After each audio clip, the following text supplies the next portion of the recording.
It means there is something there for us, and the church must always be reminded of that.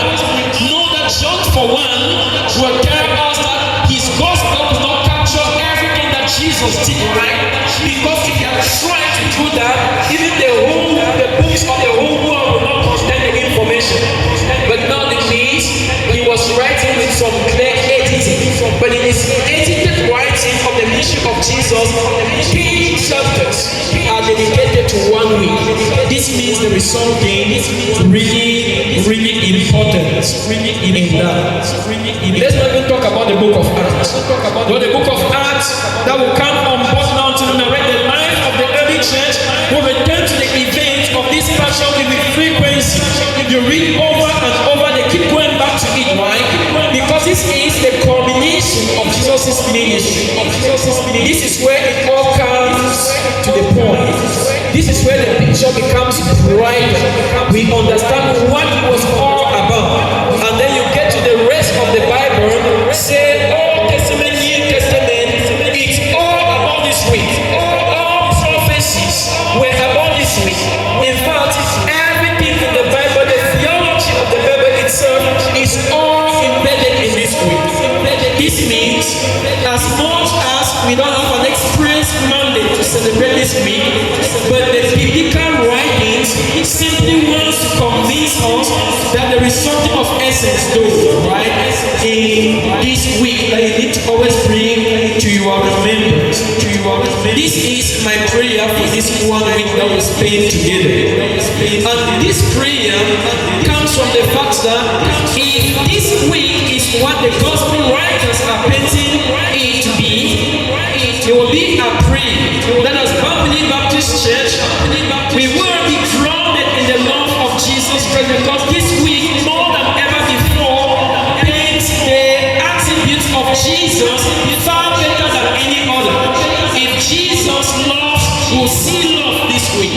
If Jesus is church, we'll see churchmen this week.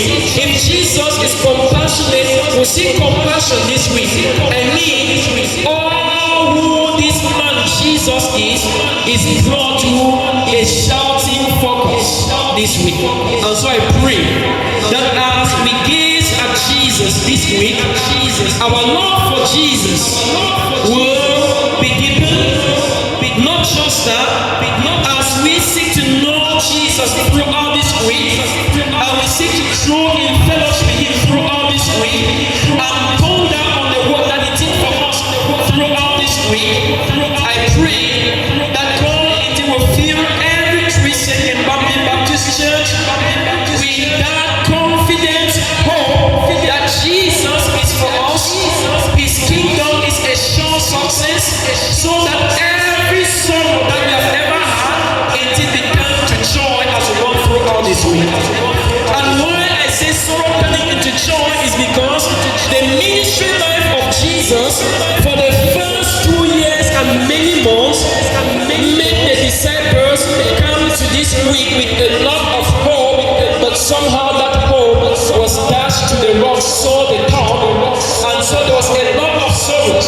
On Easter Sunday, I will take you down the road of life with Jesus in Luke chapter 54, and you will see the disciples on the road to Emmaus and see what kind of emotions they were expressing. They were just dejected, they were downcast, they were a people of sorrow, but then that sorrow was to turn to joy just in the next few moments.